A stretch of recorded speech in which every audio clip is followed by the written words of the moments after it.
Hi and welcome back to the channel. Well, if it's your first time here, my name's Andrew and thanks for joining me. If it's not your first time here, as you already know, it's still Andrew. So today I've come out in this pretty awful day and I'm going to be looking at doing the return to home feature on the DJI Neo 2. And before I get started, I'm not sponsored, so if you could do the like and subscribe and the notification bell, that would be great. Okay, so you may have noticed I've changed my location. And this is because when I was filming yesterday, the drone was working perfectly for the return to home using the app and the signal loss. That was great. But when it came to doing the return to home via the controller, it started doing a behavior which I wasn't really aware of. So I thought it was best that I went home, did a bit more research to find out exactly what was going on. And it turns out that the return to home feature isn't as simple and straightforward as I first thought it was, even though I've been flying DJI drones for over 9 years. Now, I don't know if this is specific to the Neo 2, but basically what it boils down to is the fact that the drone will react differently on the same settings for return to home, depending on the distance it is away from the controller. So even though you may have it set to optimal or to preset, the distance it is means the drone's going to act in a completely different way. So bearing in mind that the DJI Neo 2 is a small compact drone, probably means you're not going to fly it a great distance away from where you are. So even though you may think you've got the settings right, it could be that you could run into difficulty depending, as I said, on the distance you are from the drone. So I'm going to carry on with the first part, just doing the mobile phone app, and then I'm going to go back into the other settings from this location. So I am sorry, it is a bit disjointed, but I thought it's best to be safe than sorry and have you crashing the drones because you haven't got all the information. So there are a number of different options when it comes to the return to home feature, whether or not you're using the controller or the app. So I'm going to go through both versions. I'm going to start off using the app, show you exactly what it does when you initiate return to home, and then I'm going to do another demonstration where I'm going to switch my phone off totally and then see what happens when that occurs. So there's going to be a total loss of signal.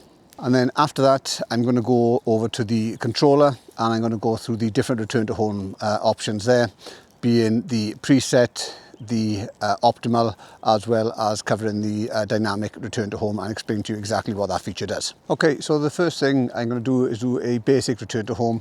So I'm just going to fly the drone, let's say that way, take it up a little bit, fly a bit further, initiate return to home, and then the drone should just come back to me and land whatever I take off. So let's do that first.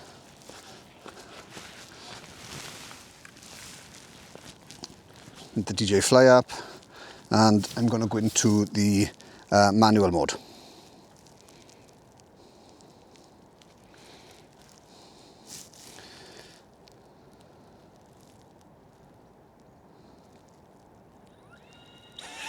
Take off. Home point updated. So it is really important that you do get the home point updated so you know exactly where the drone is going to come back to should the worst happen and you lose power or signal.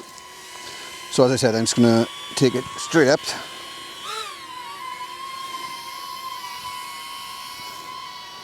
And then I'm just going to fly it forward for a bit.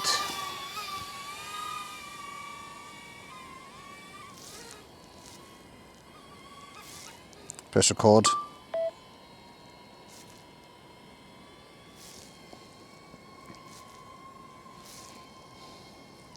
Just going to rotate it around so it's facing me. Bring the gimbal down so you can see me. There I am. And I'm just going to do a straightforward return to home. So on the screen you've got the H button, so if you just press that, that's going to give you the option for it to land immediately where it is or return to home. So I'm going to click on the return to home, hold the button down. Return to home. And you can see it's just coming straight across. And it's just going to come down from the altitude it is and it's just going to land directly in front of me. So that is the basic straightforward return to home when you want to bring the drone back under control when you finish your filming. Now the return to home will normally kick in if you lose your signal or you lose battery power. And if the battery power gets too low, it's automatically going to come back to where you are. So what I'm doing now, I'm just going to do exactly the same thing, but this time I'm going to switch off my mobile phone and that's going to simulate the fact that I've lost signal to the drone.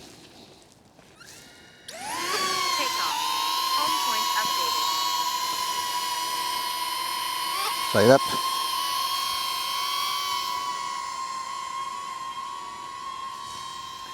and just do a bit forward.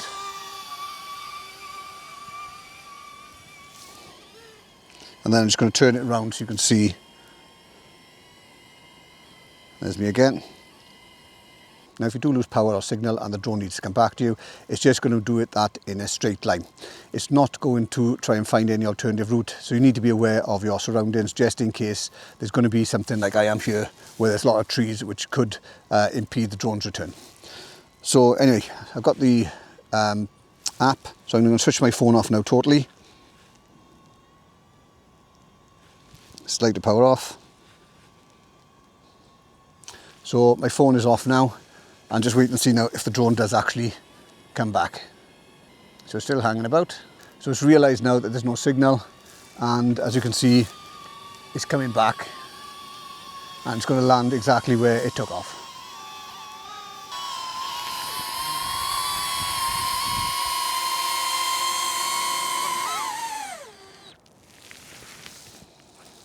So as I said, if you are out in the open, you're not going to have any issues with it returning back. If you're in somewhere which is a bit more tricky, you do need to try and keep an eye on it via the phone to make sure that you may have to manoeuvre it through any obstacles to get it to return to you.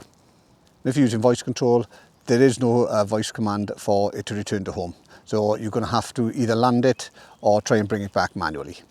Okay, and this is the point where I stop for 2 minutes and say, if you are finding it useful, if you could do the like, subscribe and the notification bell, that would be great. There's also an option there for buy me a coffee. And if you did that, that would mean that I can carry on making videos as opposed to having to sit in the house with my beloved wife watching endless versions of Love Island or First Dates Club or The Real Housewives of I couldn't care less where. So if you do take pity on me, that would be greatly appreciated. Okay, so this is where I need to go through the differences with you in relation to return to home and the distances from the controller to the drone. So the first one we're going to look at is going to be the preset. So with preset, what normally happens is you set the return to home height higher than anything which is around you. So if, for example, you've got a tree which is 10 meters or 33 feet tall, then you'd set the return height to say 20 meters, so you know that when it kicks in, it's actually going to clear that height and come back to you nice and safe.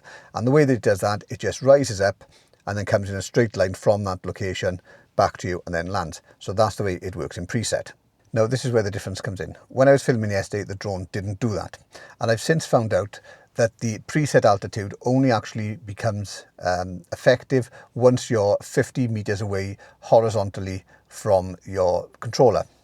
So basically what this means is that if you're, say, for example, 45 meters away and the drone is at 20 meters and your return to home height is set to 30 meters, the drone is going to stay at that 20 meters, or actually it's going to possibly drop to 18 meters because it says it's going to lower its altitude by 2 meters and then fly back at that lower altitude. It's not going to go up to that 30 meter altitude which you've already got set in your settings under safety.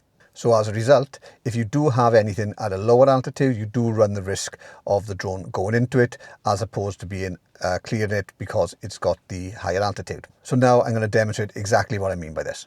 So the first thing I'm going to do is go into my settings. So I'm going to press the 3 buttons on the top right, go into safety, and I'm going to come down and you can see it's set to preset, and I'm going to take that down to 30 meters. And that is going to be plenty for the area that I'm in. So now I'm going to take the drone out, fly it over this field so we can see exactly what difference the distance is going to make. So as I said, you can see that I got my return to home altitude set to 30 meters. So the first thing I'm going to do is launch the drone and then I'm just going to send it straight out over the field. So you can see that I've got my height as being 11 meters, and I'm just going to take it out now in a straight line. So my height is set for 11 meters and my distance is 45 meters. Now what I would normally expect to happen is that the drone would go up to that 30 meter limit and then come back. So I'm going to initiate the return to home.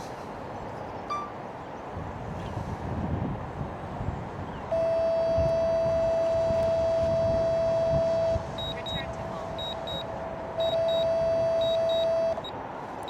And now you can see it's gone up to 22 meters. Okay, so I'm going to fly the drone out. It's only set to 3 meters and see exactly what happens. So I'm going to leave it at that 3 metre limit. And I'll fly it forwards. Let's take a little bit over there.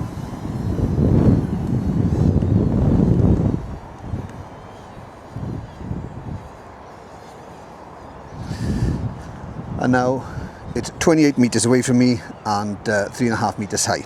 So what normally should happen is that you initiate the return to home if you're using preset, and the drone is going to go up to that level and then come back to me, and that level being 30 metres. So I initiate return to home.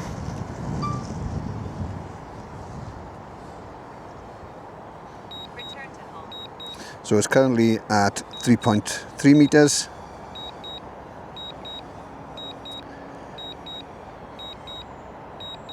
It's gone up to 20 metres, not the 30 which was said earlier. Now it's going up to 30.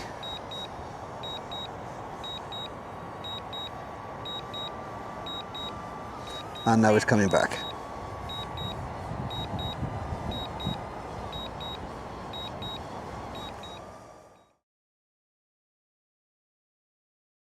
So this time I'm going to fly it out, but I'm going to take it that 50 metres distance. Take it up.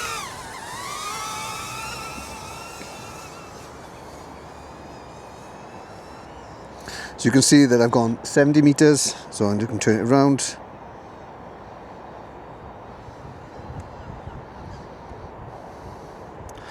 Take it up. So I've taken it up to 8 metres. And now I'm going to initiate the return to home and see what happens with that. So now you can see it's gone from the 8 metres and it's climbing up to that 30 metres, which is what my return to home altitude was set to.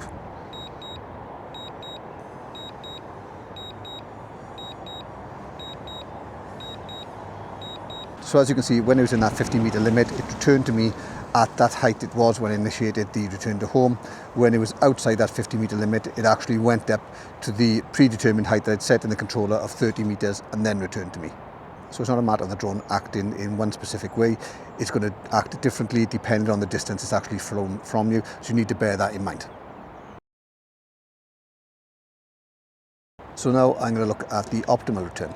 Now on the optimal return, what would normally happen, as it did on my DJI Mini 5, is the drone would fly away, and then when you press the return to home, it'll try to come back to you and match that path that it'd taken when it went away from you. So it meant that it's going to come back and it's going to be a bit more secure, because it knows that the route it's coming back on is going to be safe and there's going to be no obstacles. Now I tried this yesterday again and it didn't act in the way that I was expecting it to. So again, I'm going to try it with the distance to see if that makes any difference to the way that it returns. So I've still got the optimal distance set for 30 metres. So as you can see, when you go across to the optimal, it says the aircraft will return in an optimal return to home route in adequate lighting conditions and ascend to a preset altitude and return to the home point in low light. So we'll see exactly what happens when we do it with this. So it's set to 3 metres, so I'm going to take it off now and just fly it about for a bit.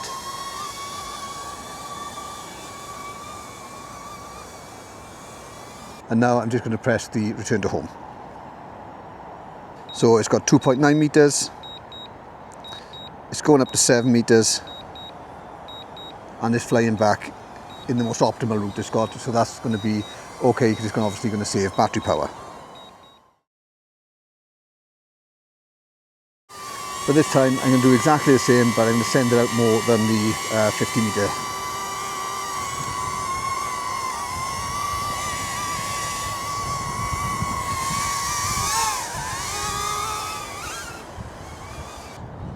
So this time it's gone out more than the 50 metres. You can see it's 63. And I've got a low battery level, so see what actually happens with that. Return to home.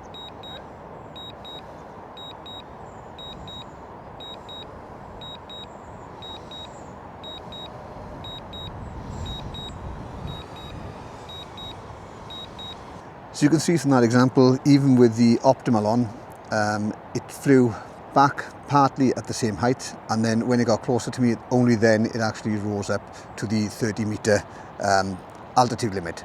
Now normally I would expect it to find the route back, but in this case it started to come back at the height it was at, then it rose up slightly, and it was only when it actually got closer to me, it decided to go up to the 30-meter limit, which I'd set earlier on, and then land. So for me, with the Optimal, it's not doing exactly what I thought it was going to do.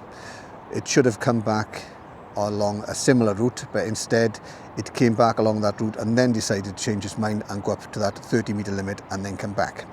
So it does seem to be not as effective as it is on the Mini 5 Pro, where you know it's going to come back in a safe manner along the route that it originally went along. So you do need to bear in mind that even if you are using the Optimal or the preset, the drone may not behave in the way that you would expect it to. So you do need to keep an eye on what's actually going on if you can, and if necessary, guide the drone back to your safe location. Okay, so I'll carry on with the rest of the video and show you how to use the dynamic home point feature. Now, when you are using Return to Home, you can see that you've got the H on the screen in yellow, and that shows your home point. You've got the blue dot, and that's where the controller is, and the blue triangle, that's showing the direction the drone is facing. So you can see the drone is facing away from me at the moment, but if I turn it round, you can see that blue triangle is rotating round. Now, if you're out and about with the drone and you're walking, obviously if you've got the home point set to where you took off from, you may not be in that location when the worst happens and the drone needs to come back.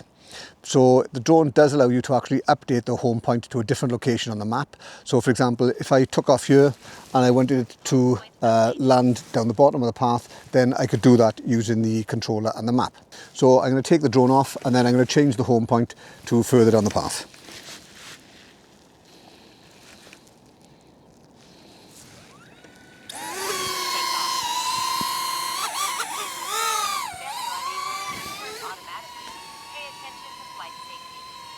So the home point's been updated. You can see where I am with the yellow H. So I'm going to set the home point to a little bit further on. So you need to go into settings, click on update home point, and then you've got the options to update it where the aircraft is. So that's going to be the same point, or where the controller is. Or you can actually move the home point to a different location on the map. So you can see there I've set it a little bit further down the path. So if I click on OK for that, so you can see from here, I haven't moved location. The blue dot is still where I am with the controller, and the H is where the new home point is. So if I initiate a return to home,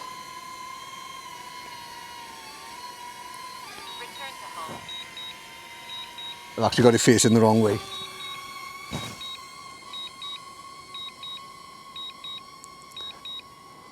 So this time, the drone's gone up to its 50 meters.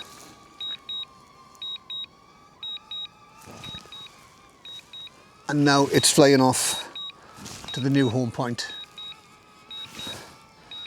which is down there. So I'm going to cancel that because obviously I don't want the drone to land there. And I'm going to update the home point again to where the controller is this time. And I click on OK for that. And you can see that the home point has come back to me. So now if I initiate the return to home, then the drone's going to come back to where I am. Now the final option you've got with return to home is the dynamic home point. And with the dynamic home point is going to actually change as you're moving about. So for example, I'm going to go up here now on my mountain bike. I'm going to set it to dynamic, and then as I ride, it's going to follow my location and keep updating the drone to where the new home point is based on the location of the drone.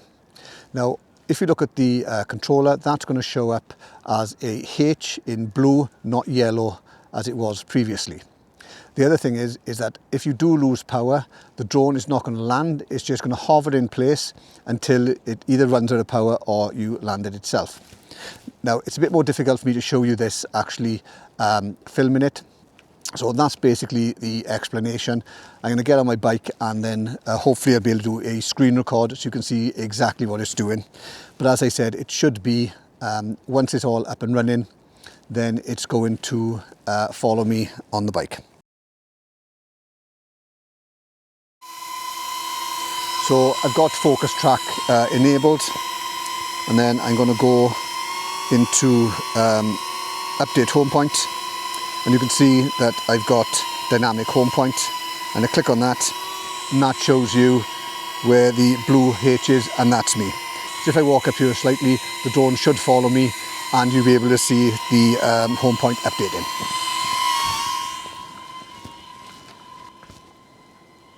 Home point updated. And you can see as I'm walking that the H is being updated dynamically as I'm walking about. So now the drone has stayed with us, obviously, because I made a stupid mistake and I didn't put on track. So if I do a return to home, oh, actually you could just see that it's hovering there at 26 meters. So as I said earlier, the drone's not going to land, it's just going to hover in place. So it's gone up to 26 meters, which I'm assuming it thinks is going to be a safe height based on my other flights around here. And then it's going to wait until I actually try and land it. So I need to bring that drone down myself. So that means that if you are out and you're doing the dynamic home point, then the drone isn't going to land on top of any trees. Once you know it's safe, it's going to hover in place until you take the time to actually land the drone itself. Okay, that's it. I hope you found it useful and learned something. If you did, if you could do the like, subscribe and the notification bell, that would be greatly appreciated. And as I said earlier, there's an option there for buy me a coffee. So if you do want to get me out of the house instead of watching mind-numbing reality TV, there's always that option. And I'd like to thank the two people who also did me the supers this week. Their names are below. And thank you very much for that. That's greatly appreciated. Any funds I get from buy me a coffee or the supers are going towards new equipment for the channel. Finally, if you've got any questions in relation to the DJI Neo 1, the Neo 2, the Mini 4 Pro, the Mini 5 Pro, the DJI Nano, the Action 5 or the Action 6, then let me know in the comments below and I'll catch you again next time. Thanks very much. Bye.